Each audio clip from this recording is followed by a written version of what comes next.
PM Modi को धमकी देने वालों का बुरा होगा अंजाम। हिंदुस्तान को सीरिया बनाने की साजिश रचने वालों का हो जाएगा काम तमाम। क्योंकि उदयपुर हत्याकांड ने दिल्ली तक बढ़ाई हलचल। अब पीएम मोदी और अमित शाह लेने वाले हैं बहुत बड़ा फैसला। पीएम मोदी को मारने की साजिश रचने वाले अब देश छोड़कर भागने को मजबूर हो जाएंगे। इस रिपोर्ट पे जो हम दिखाने वाले हैं उससे आप भी अंदाजा लगा लेंगे कि अब हत्यारी गैंग का अंजाम बहुत बुरा होने वाला है। नुपुर शर्मा के बयान से दुनिया में तूफान मचाने वाले बेशक उदयपुर की वारदात पर चुप हैं, ना आवाज वापसी गैंग कुछ बोलने को तैयार है और ना ही नुपुर शर्मा के विरोध में ज्ञान बांटने वालों के मुंह से उफ तक निकल रही है।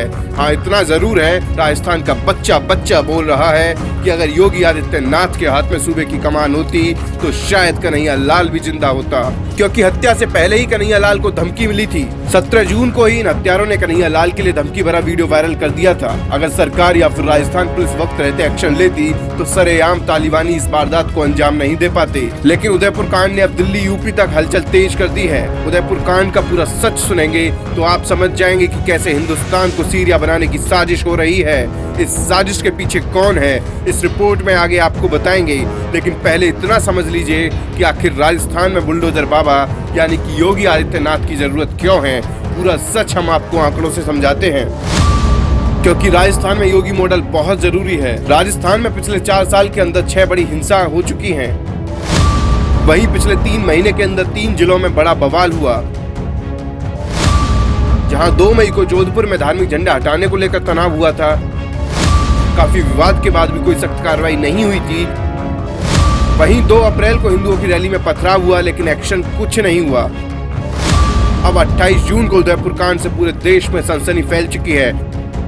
यानी अप्रैल मई जून में हुई बड़ी वारदातों को लेकर ना तो कोई एक्शन लिया गया, ना इस मामले पर कड़ी कार्रवाई की गई। ये आंकड़े बताने के लिए काफी हैं कि राजस्थान की गहलोत सरकार सिर्फ तुष्टीकरण में उलझी रही। अगर गहलोत सरकार ने पहली बार में ही बड़ा एक्शन लिया होता तो आज कन्हैया की जान बच जाती। अब पूरा देश इस सच को जान चुका है कि ऐसे तालिबानी सोच के लोगों के लिए सिर्फ योगी आदित्यनाथ हैं जो उन्हें सबक सिखा सकते हैं। ये बुलडोजर बाबा का ही कमाल है कि यूपी में उपद्रवियों के हौसले पस्त हैं और जहां भी बवाल का प्लान बनता है वहां बाबा का बुलडोजर उनका काम तमाम कर देता है। लेकिन राजस्थान में हर बवाल पर गहलोत सरकार की चुप्पी का नतीजा पूरा देश देख रहा है। सरेआम दुकान के अंदर घुसकर हुई कन्हैया की हत्या के बाद तमाम सवाल उठ रहे हैं कि बेकसूर कन्हैया को उन हैवानों ने क्यों मार डाला। साजिश से पर्दा हटाएंगे, लेकिन पहले पूरी वारदात को समझिए। दरअसल कन्हैया लाल के बेटे ने मोबाइल में गेम खेलते वक्त गलती से भाजपा की पूर्व प्रवक्ता नुपुर शर्मा की फोटो को पोस्ट कर दिया था। नुपुर शर्मा की डीपी लग जाने के बाद कन्हैया लाल को लगातार धमकियां मिलने लगी थी। बाद में कन्हैया ने डीपी तो हटा ली, लेकिन इन हत्यारों ने फिर भी 17 जून को कन्हैया की हत्या का फरमान जारी कर दिया था और वीडियो वायरल कर सरेआम धमकी दी थी। कन्हैया ने जब इस मामले की शिकायत पुलिस से की तो सुरक्षा देने की बजाय उसे सावधान रहने को कहा गया। लेकिन कई दिन दुकान बंद रखने के बावजूद जब कन्हैया उस दिन वहां पहुंचा तो उसे बेरहमी से मार दिया गया।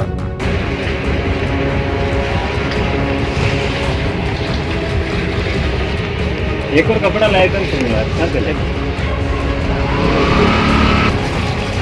कन्हैया लाल पर बरपे तालिबानी जुर्म का हम आपको पूरा वीडियो तो नहीं दिखाएंगे, लेकिन कुछ सेकंड की तस्वीरों से आप अंदाजा लगा लीजिए कि कैसे इन बेरहम हत्यारों ने दिन दहाड़े दुकान में घुसकर कन्हैया को चाकू से गोद डाला, लाइव वीडियो भी बनाया और फिर हत्या के बाद भी मन नहीं भरा तो इन तालिबानियों ने कन्हैया के बाद पीएम मोदी को ललकार कर पूरे देश में सनसनी मचा दी।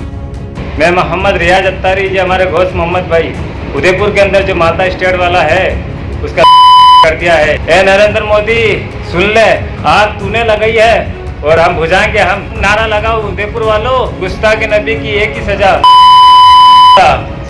दुआ में याद रखना। जैसे जैसे जांच आगे बढ़ रही है वैसे वैसे तमाम खुलासे हो रहे हैं। खुलासा ये हुआ है कि ये हत्यारे पेशेवर अपराधी ही नहीं बल्कि इनमें से एक आरोपी गौस मोहम्मद तो पाकिस्तान में ट्रेनिंग तक ले चुका है। सूत्रों से खबर है कि गौस मोहम्मद कई नंबरों से पाकिस्तान में बैठे आकाओं के संपर्क में था और कई बार अरब देशों और नेपाल में भी घूमकर आ चुका है, जिससे ये तो साफ है कि इन हत्यारों का किसी संगठन या फिर IS से लिंक को भी इनकार नहीं किया जा सकता, जिन्हें अब सूली पर चढ़ाए जाने की मांग भी जोर पकड़ रही है। सच तो ये भी है कि अगर राजस्थान की कमान योगी के हाथ में होती तो यूपी की तरह ऐसे अपराधियों को संभलने का मौका भी नहीं मिलता, क्योंकि उत्तर प्रदेश में किसी भी साजिश को अंजाम देने से पहले बाबा का बुलडोजर उनके घर पहुंच जाता है। हालांकि उदयपुर नुपुर कांड को लेकर अब देश के गृह मंत्री अमित शाह ने खुद कमान संभाल ली है, ताकि पर्दे के पीछे साजिश रचने वालों के चेहरे भी सामने आ जाएं। यूं तो इन बेरहमों के लिए फांसी की सजा भी कम है, लेकिन आपको सरकार से क्या उम्मीद है, ये कमेंट बॉक्स में जरूर बताएं। ब्यूरो रिपोर्ट, बोल बेधड़क।